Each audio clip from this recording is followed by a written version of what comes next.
నిన్నటితో పంచాయతీ ఎన్నికలు ముగిసిపోయాయి. 3 విడతల పంచాయతీ ఎన్నికల్లో కాంగ్రెస్ పార్టీ భారీ విజయాలు సాధించింది. రాష్ట్ర వ్యాప్తంగా 7010 స్థానాల్లో కాంగ్రెస్ గెలుపొందితే 3502 స్థానాల్లో బీఆర్ఎస్ పార్టీ గెలుపొందింది. ఇక ఇండిపెండెంట్ అభ్యర్థులు 1505 స్థానాల్లో విజయకేతనం ఎగరవేశారు. 4వ స్థానంలో ఉంది బీజేపీ. బీజేపీ మొత్తం రాష్ట్ర వ్యాప్తంగా 12728 గ్రామ పంచాయతీలలో 688 పంచాయతీలని కైవసం చేసుకుంది. ఇక పంచాయతీల్లో పాలక మండలి ఏర్పాటుకు ప్రభుత్వం అన్ని రకాల ఏర్పాట్లు చేసింది. డిసెంబర్ 22న రాష్ట్ర వ్యాప్తంగా సర్పంచుల ప్రమాణ స్వీకార కార్యక్రమానికి గెజిట్ కూడా విడుదల చేసింది రాష్ట్ర ప్రభుత్వం. సో 12728 గ్రామ పంచాయతీలలో అత్యధికంగా కాంగ్రెస్ పార్టీ 7010 అంటే డైరెక్ట్గా ఆ పార్టీ గుర్తులపై ఏం పోటీ చేయరు, పార్టీ గుర్తులు ఏం పనిచేయవు ఇక్కడ. అయినప్పటికీ వాళ్ళు బలపరిచే అభ్యర్థులు ఉంటారు చూసారా, అది బలపరచడం కూడా ఒక్కో గ్రామ పంచాయతీలో కాంగ్రెస్ పార్టీకి సంబంధించిన నాయకులే 3-4 పోటీ చేసిన దాఖలు కూడా ఉన్నాయి. అటువంటి సందర్భంలో ఎవరు గెలిచినా కూడా వాళ్ళ పార్టీ కదా. సో అట్లా ఇక్కడ గుర్తులో కొంత ప్రావీణ్యం ఏముండకపోవచ్చు. క్షేత్రస్థాయిలో అభ్యర్థులను బట్టే ఆయా గ్రామ పంచాయతీలో ఉన్నటువంటి ప్రజలు ఎన్నుకుంటూ ఉంటారు. సహజంగా మీ అందరికి తెలిసిందే ఎన్నికలు ఎలా జరుగుతాయనేది. పార్టీల యొక్క పర్సంటేజ్ 10%, 90% అభ్యర్థి యొక్క వ్యక్తిగత ఇమేజే అక్కడ ఇంపార్టెన్స్గా ఉంటుంది. అక్కడికి వెళ్ళి ఏ ప్రజాప్రతినిధో అంటే ఓ ఎమ్మెల్యేలు కొన్ని గ్రామాల్లో చేస్తే ప్రచారం చేయవచ్చేమో, కానీ ఎమ్మెల్యేలు లేకపోతే ఎంపీలు ముఖ్యమంత్రులు పోయి ప్రచారం చేసేంత సీన్ ఉండదు. సో వ్యక్తిగతంగా ఆ గ్రామంలో ఆ పోటీ చేసినటువంటి ఆయన ఎటువంటి ప్రజాసేవ చేసిండు, ఆయన వ్యక్తిత్వం ఏంది, ఆయన గెలుపొందితే ఏం చేస్తాడు, ఆయన పైన ప్రజలకున్న విశ్వాసం నమ్మకం అన్నీ కలగలిపితే వచ్చే రిజల్టే ఇవన్నీ కూడా. సో 7010 కాంగ్రెస్ పార్టీలు బలపరిచినటువంటి వ్యక్తులు గెలిస్తే 3502 బీఆర్ఎస్ పార్టీ బలపరిచిన అభ్యర్థులు గెలిచారు. ఇక ఇండిపెండెంట్ల కంటే తక్కువగానే పడిపోయింది బీజేపీ పర్సంటేజ్. ఇక్కడ ఇండిపెండెంట్లు 1505 మంది ఇండిపెండెంట్ స్వతంత్ర అభ్యర్థులు గెలిస్తే బీజేపీ 688 మంది అభ్యర్థులని అంటే తమ పార్టీకి సంబంధించి బలపరిచిన అభ్యర్థులను గెలిపించుకోగలిగింది. కొన్ని చోట్ల బీజేపీ కూడా ఏకగ్రీవాలైన సందర్భాలు కూడా ఉన్నాయి. సో ఇక్కడ డైరెక్ట్గా పార్టీల గుర్తుపరంగా జరిగే ఎన్నికలు కాదు కాబట్టి ఇప్పుడు 3502 మంది గెలిచారు.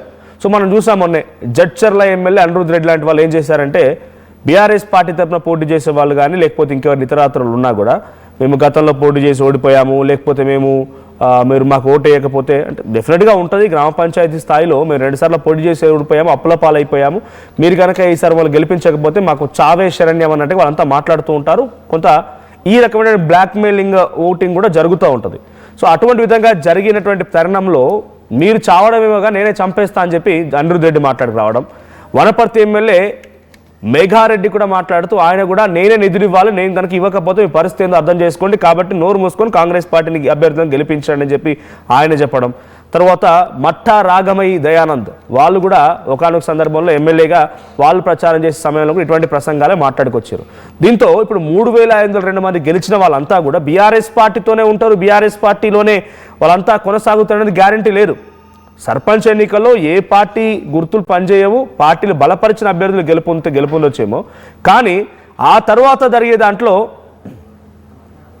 తర్వాత జరిగేటువంటి తరుణంలో అందరూ కూడా కండవాలు మార్చి వాళ్ళ గ్రామ అభివృద్ధి కోసమో లేకపోతే వాళ్ళ గ్రామంలో రోడ్డు కావాలనో రకరకాల అవసరాల కోసం డెఫినెట్గా మారక తప్పదనేది మాత్రం అందరికీ తెలిసిందే. సో 12728 గ్రామ పంచాయతీల్లో 12728 గ్రామ పంచాయతీల్లో 7010 కాంగ్రెస్, 3502 బీఆర్ఎస్, బీజేపీ 688, ఇతరులు 1505 స్థానాల్లో గెలుపొందారు. సో ప్రజెంట్ ఈ గెలుపోటముల పైన రాజకీయ పార్టీలు ఏం చెప్తూ ఉన్నాయి, రాజకీయ పార్టీల అభిప్రాయం ఏంటి, సో రాజకీయ పార్టీల అభిప్రాయం ఎలా ఉంటుందని చూడాల్సిన అవసరం అయితే ఉంది. సో ఈరోజు ఈ పంచాయతీ ఎన్నికలపైన వివిధ పార్టీలకు సంబంధించిన నాయకులు కూడా మాట్లాడే అవకాశం ఉంది. ఎస్ ఇక్కడ మనం నెంబర్స్ చూస్తూ ఉన్నాం. సో 7228 గ్రామ పంచాయతీలకు సంబంధించి 12728 గ్రామ పంచాయతీలకు సంబంధించి కాంగ్రెస్ గెలుపొందిన స్థానాలు 7010. సో ఆల్మోస్ట్ ఆల్ చాలా భారీ మెజార్టీ, 4000 పైచిలకు మెజార్టీతో 3500 4000 పైచిలకు మెజార్టీతో కాంగ్రెస్ పార్టీ ముందంజలో ఉంది. ఇక బీఆర్ఎస్ ఇక్కడ 3502, ఈ గుర్తులేం పనిచేయవు, అక్కడ ఈ గుర్తులు ఉండవు, ఇండిపెండెంట్లే బట్ వాళ్ళు బలపరిచిన అభ్యర్థులు వాళ్ళ పార్టీకి సంబంధించిన కార్యకర్తలు బరిలో ఉన్నారు కాబట్టి వాళ్ళ కింద లెక్క వేసుకుంటారు. ఇక బీజేపీ 688 4th స్థానంలో ఉంది. ఇతరులు వచ్చేసి 1505 స్థానాల్లో వీరంతా గెలుపొంది జరిగింది. సో 3 విడతల గ్రామ పంచాయతీ ఎన్నికలు అయితే అయిపోయాయి. కానీ అసలు కథ ఇప్పుడే మిగిలి ఉంది. సో 22 తారీఖున ప్రమాణ స్వీకారం తర్వాత వాళ్ళకి చెక్ పవర్ ఇవ్వడంతో పాటుగా వాళ్ళకి నెక్స్ట్ ఏం చేయాలి, మరి ఆ గ్రామ పంచాయతీ అభివృద్ధి చేసుకోవాలంటే ఈ అందరికీ కూడా కాంగ్రెస్ పార్టీ, బీఆర్ఎస్, బీజేపీ తేడాలు ఏముండవు. ఆ సర్పంచ్ అందరికి నిధులు ఇవ్వాలి కదా. ఆ గ్రామ అభివృద్ధి కోసం వాళ్ళు ఇచ్చిన హామీలు నెరవేర్చాలంటే వాళ్ళకు నిధులు కావాలి.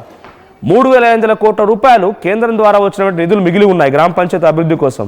అవి ఏ రకంగా విడుదల చేస్తారు, ఒక్కో గ్రామ పంచాయతీకి ఎంత వస్తాయి, ఆ జనాభా ప్రాతిపాదికన ఎన్నెన్ని నిధులు విడుదల చేస్తారు, గతంలో వచ్చి పెండింగ్లో ఉన్నటువంటి అంటే గతంలో వచ్చి ఆగిపోయినటువంటి నిధులని ఇప్పుడు ఎలా డిస్పర్స్ చేస్తారు, ఇవన్నీ కూడా కొంచెం ఛాలెంజింగ్ టాస్క్లే.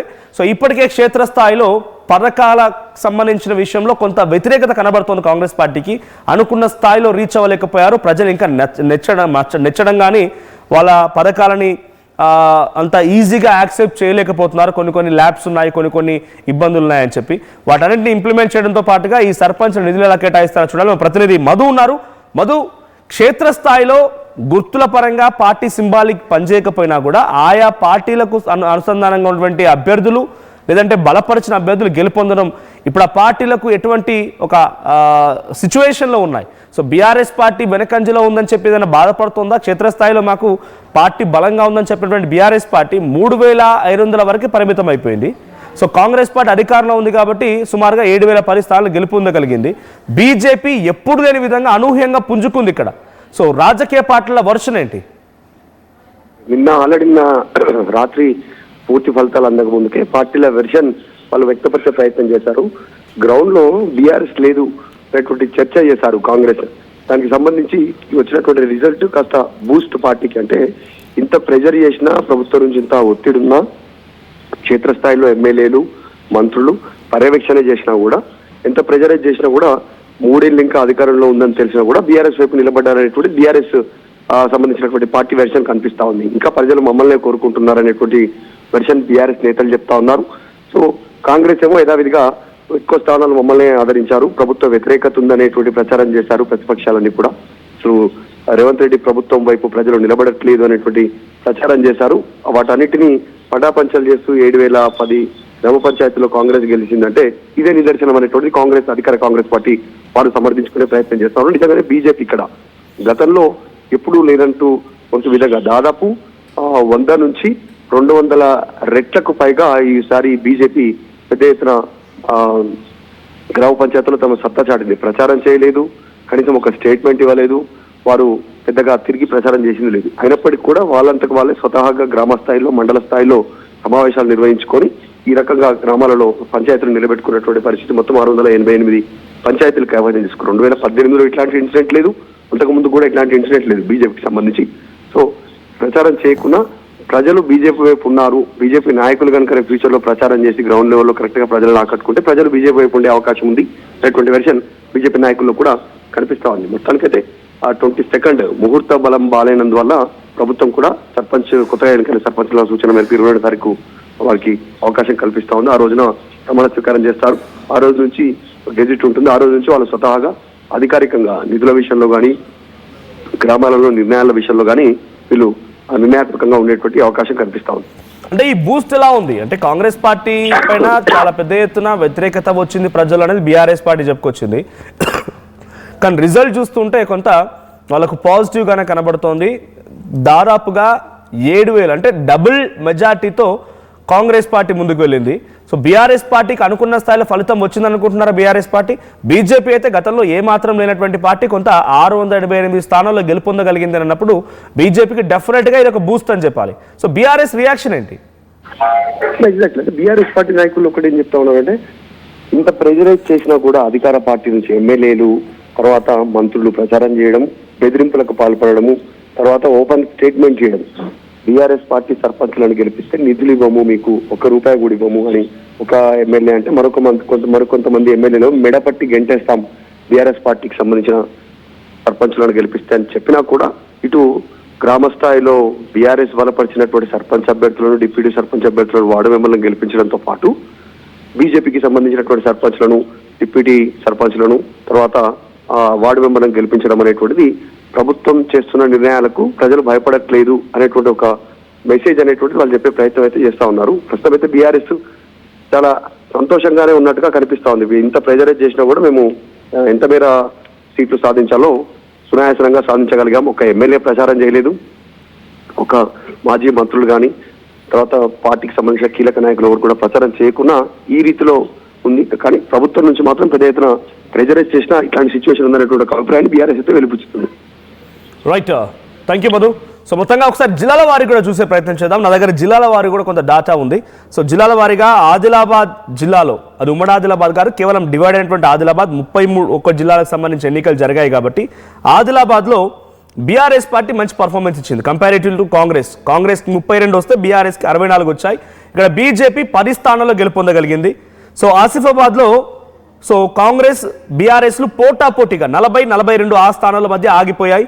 ఇక నిర్మల్లో కాంగ్రెస్ పార్టీ అత్యధికంగా, కాంగ్రెస్ పార్టీ కాదు బీజేపీ ఇక్కడ బెటర్ పర్ఫార్మ్ చేసింది. నిర్మల్లో హైయెస్ట్ బీజేపీకి వచ్చినటువంటి 688 స్థానాల్లో ఇక్కడ ఎక్కువ కాంట్రిబ్యూషన్ ఉంది నిర్మల్ నుంచే. నిర్మల్లో ఏకంగా 73 స్థానాల్లో బీజేపీ గెలుపొందింది. 73 స్థానాల్లో నిర్మల్ జిల్లాతో పాటుగా నిర్మల్ ఎమ్మెల్యేగా అక్కడ మహేశ్వర్ రెడ్డి ఉన్నారు. సో ఆయన బీజేపీ ఎల్పీ నేత కూడా. సో అక్కడ నిర్మల్ ఆ ప్రాంతం అంతా కూడా కొంత బీజేపీ సంబంధించినటువంటి ఎమ్మెల్యేలు అధిక శాతంగా ఉండడం అంతా కూడా కలిసి వచ్చినట్టుగా ఉంది. సో మంచిర్యాలలో బీజేపీ 0, కాంగ్రెస్ 51. సో నిజామాబాద్లో కాంగ్రెస్ పార్టీ హైయెస్ట్ మెజార్టీతో ఉంది. సో కామారెడ్డిలో కాంగ్రెస్ పార్టీ దాదాపు క్లీన్ స్వీప్ చేసేసింది కామారెడ్డిలో.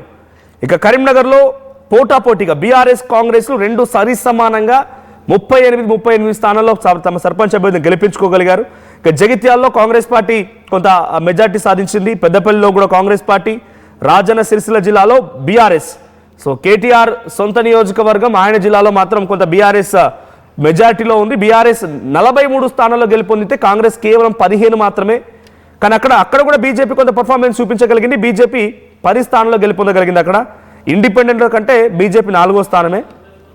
మెదక్లో బీఆర్ఎస్ బీఆర్ఎస్ కాంగ్రెస్ మధ్య హోరాహోరి పోరు. సో 70-80. సో 10 సీట్లే అయినప్పటికీ కొంత టఫ్ ఫైట్ ఉందని చెప్పాలి. సో సంగారెడ్డిలో కాంగ్రెస్ 1 సైడెడ్ ఉండిపోయింది. 170 స్థానాలు, అటు బీఆర్ఎస్ పార్టీ 50 మాత్రమే. సో సంగారెడ్డిలో 1 సైడ్గా ఉండిపోయింది. నిజామాబాద్లో దాదాపుగా 95 స్థానాల్లో కాంగ్రెస్, 40 స్థానాలు అంటే సగానికి ఎక్కువగానే కాంగ్రెస్ పార్టీ అక్కడ గెలుపొందగలిగింది బీఆర్ఎస్తో పోలిస్తే. ఇక మహబూబాబాద్లో హోరాహోరీ పోరు 50-60. So 60 Congress, 50 BRS.